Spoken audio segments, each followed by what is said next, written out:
한화고 면접을 준비하는 수험생 여러분, 드디어 1차 합격자 발표가 있었습니다.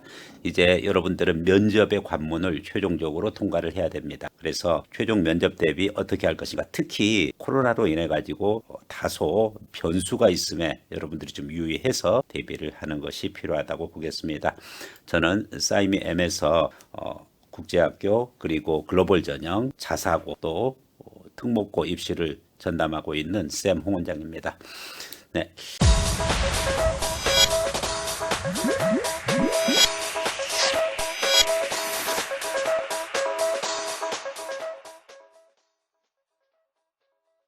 사실은 실질적으로 이번에 이제 경쟁률도 여러분들이 좀 확인을 해봐야 되겠지만 어느 정도 예전만큼 좀 치열하지 않았다는 느낌이 있어요. 그것은 코로나로 인해 가지고 지금 현재 입시 전체적인 열기가 다소 완화되어지는 것처럼 보여지는데 경쟁자들은 또 그만큼의 준비를 한 만큼 여러분들이 철저하게 준비를 하고 진입을 해야겠습니다. 왜냐하면 하나고만큼 입시 성적에 있어서 좋은 결과를 가져오는 그러한 자사고가 흔치 않기 때문에 경쟁적으로 여러분들이 준비를 해야 되겠습니다.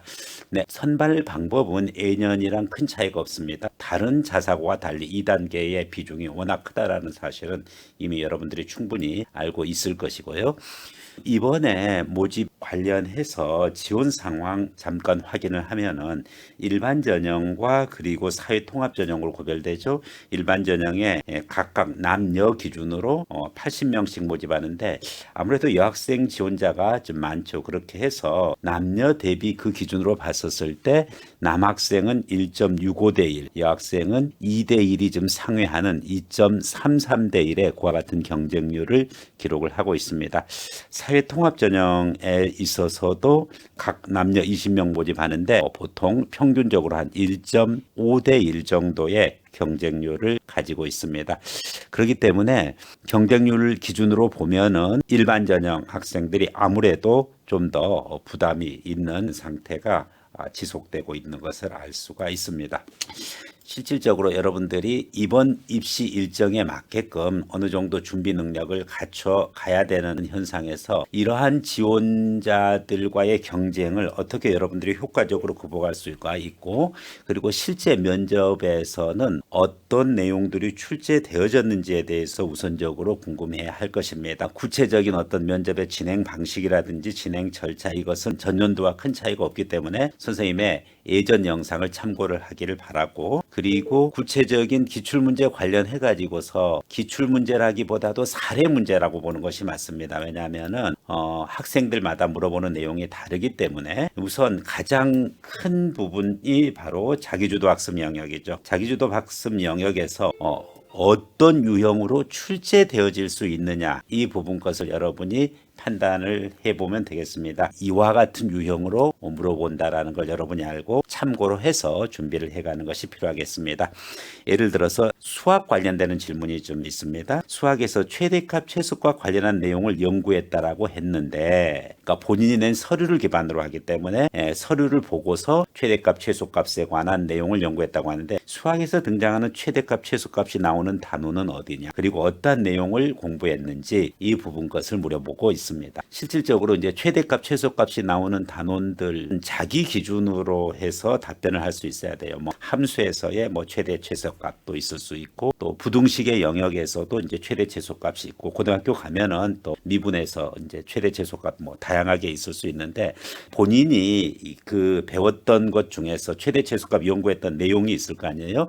거기에 기본적으로 충실해서 답변을 해야 되는 부분인데 약간 응용이 되죠. 그 외에 다른 단원에서는 최대값 최소값이 나오지 않느냐, 그리고 어떤 내용 연구했느냐, 본인이 부등식의 영역에서의 y절편을 기준으로 최대값 최소값을 연구를 했다라고 하면은 그 기준으로 이야기를 해주고, 추가적으로 뭐 다른 단원에서 본인이 추론해낼 수 있으면은 답변을 해주면 되는데, 다른 단원에서의 답변 능력이 안 될 때는 어떤 내용을 구체적으로 연구를 했느냐, 부등식의 영역에 있어서 y절편이 변할 때 어떻게 최대 최소값이 형성되어지는 그 과정을 설명을 해주죠. 주시면 됩니다. 두 번째 문항 한번 보겠습니다. 역사 교과와 관련한 시간에 어떠한 사건 관련 발표를 했다고 했는데 왜 그 역사적 사건을 선택했나요? 우선 역사 교과 시간에 주제 발표를 했는데 본인이 발표했던 그 주제에서의 그 사건, 왜 그 사건을 선택했느냐 하는 부분이죠. 뭐 이유가 있겠죠. 이 사건을 선택한 이유는 여러분들이 아무래도 이제 뭐 과제물이었다, 과제로 이제 주어졌다, 이런 부분 것도 좋지만은 이건 좀 수동적인 이유죠. 선택 동기, 역사적 사건을 왜 그 사건을 내가 선택을 했느냐? 여러분들이 묘청이난을 선택했다면 왜 묘청이난을 선택했느냐? 아니면은 실학사상에 대한 연구를 했다. 그럼 왜 실학사상을 기준으로 역사적 사건을 선택했느냐 하는 이러한 적극적 동기가 필요한 부분이죠. 그래서 선택 동기를 명확하게 해주는 것이 좋습니다.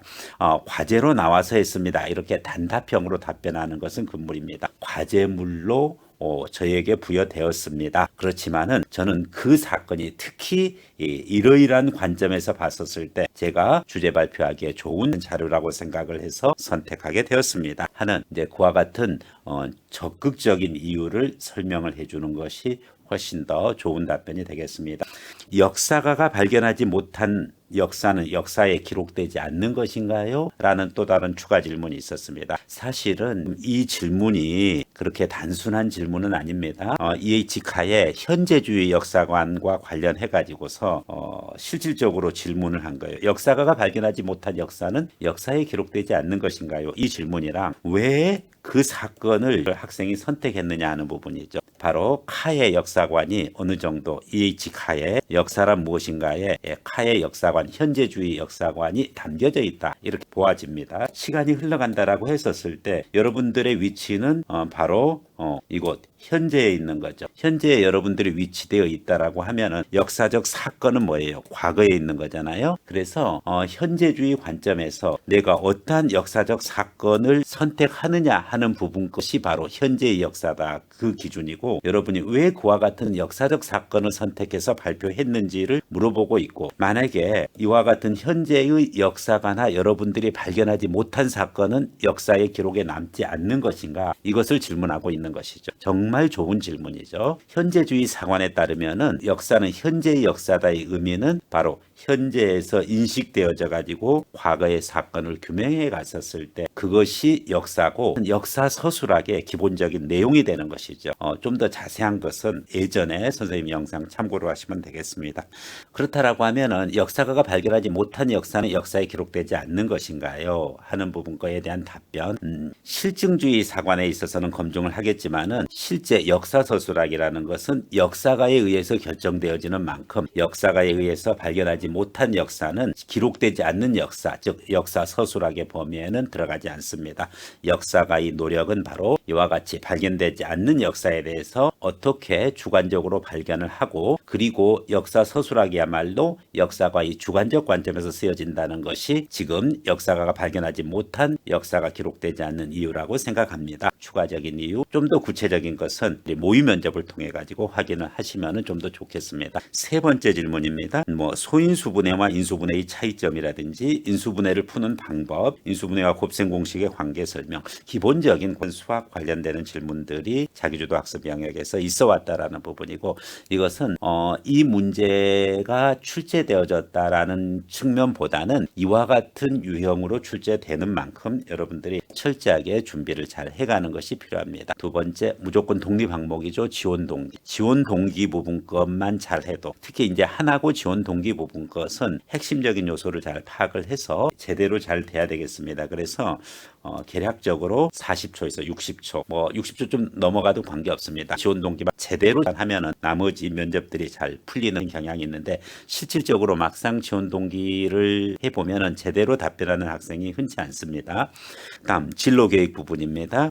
미래 외교관을 꿈꿨다고 했는데 외교관의 업무 중 가장 중요한 내용은 무엇인가요? 이렇게 질문했던 내용이 있고요. 그리고 외교관의 외교 활동에 있어서 국익의 중요성을 설명해 보세요. 바로 외교관의 외교 활동 중에서 국가이익, national interest, 그죠? 국익의 중요성을 이야기해봐라. 외교적 결정이 국가 이익과 국가 소속 기업의 이익이 상충될 때는 어떻게 절충할 수 있을까요?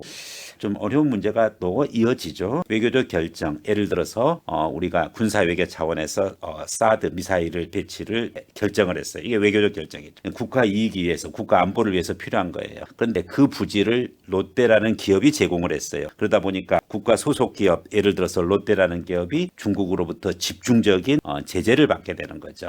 그렇다라고 하면 외교적 결정을 함에 있어서 국익이익, 소속 기업의 이익이 상충되어졌을 때 과연 소속 기업의 이익을 완전히 무시하고 국익만을 위해서 외교적 결정을 할 수 있느냐 하는 문제를 여러분에게 던져주고 있는 것입니다. 독서 관련된 활동입니다. 독서 목록 중에서 이러이러한 책을 읽고 이 분야에 관심을 가지게 되었다고 했는데 작가의 주장은 무엇인가요? 작가의 주장에 대한 본인의 견해는 또한 무엇인가요? 네, 이와 같은 내용 물어봤고요. 물어볼 수 있는 내용이죠. 사례입니다. 반드시 기출이라고 보지는 마세요. 예를 들어서 더 넛지라는 책이 있는데 이 책이 경제학과 무슨 연관성이 있는지 말해보세요. 심리학에는 어떻게 작용하는 것인지요.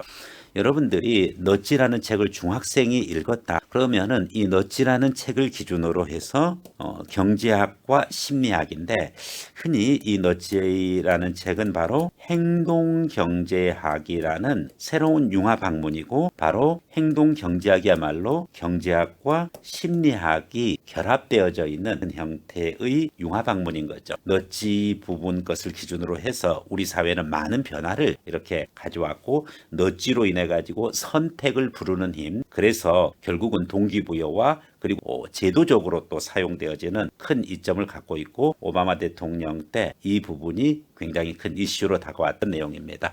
사실은 책을 읽을 때는 반드시 의미적인 것, 또 그 책이 갖는 의의, 온 것까지 연결해서 준비를 해놓는 것이 좋습니다. 자, 그 다음에 인성 관련되는 질문입니다. 다문화 가정 언어 봉사를 했다고 했는데 해당 아동들에게 가장 효과적으로 지도했던 내용은 무엇인가? 다문화 가정에 대해서 한국어 봉사를 했던 아니면은 다른 언어 봉사를 했던 관계없습니다. 효과적으로 지도했던 내용은 무엇인가? 한국어를 지도했다라고 하면 한국어를 한국어로 지도했는지, 영어로 지도했는지, 그리고 학생들이 지원자의 가르침에 잘 따라왔는가요? 이 봉사활동을 통해 배우고 느낀 점은 무엇인가요? 마지막이 가장 중요한 거죠. 그래서 인성 관련해 가지고 얼마나 여러분들이 기본적으로 보편적으로 갖춰야 될 기본적인 인성, 기초 인성을 확인하는 질문들이 출제되어졌다. 이렇게 보시면 되겠습니다. 관련해 가지고서 지금까지 하나고에서 출제되어지는 내용, 유사한 내용을 가지고 사례를 가지고 여러분에게 전달을 했습니다. 일정이 합격자 발표는 1월 4일인데 체력 검사가 이번에 없어질 가능성이 큽니다. 코로나로 인해 가지고 체력 검사까지는 힘들어요. 그래서 면접 일정이 바로 공지가 되는 만큼 면접 대비에 최선을 다 해주는 그 노력이 필요합니다. 네, 사이미 M에서는 자사고와 그리고 국제학교 그리고 외고 특목고 입시를 그간 꾸준히 해왔습니다. 특히 금년도는 코로나로 인해서 여러분들이 많은 활동의 제약을 받고 있습니다. 그런 만큼 사이미 M에서는 외고 자사고, 특목고 입시에 있어서 전 과정을 다 비대면으로 이렇게 제공하는 서비스를 진행하고 있습니다. 물론 대면으로 와서 지도를 받아도 됩니다. 그렇지만은 비대면으로 지도를 받아도 충분히 여러분들에게 동일한 모의 면접의 효과를 전달해 줄 수 있는 만큼 철저하게 여러분들이 잘 준비해서 여러분이 정말 원하는 대한민국 최고의 자사고 바로 하나고 합격에 영광을 거둘 것을 기대하겠습니다. 이상으로 사이미 M에서 전달했습니다. 고맙습니다.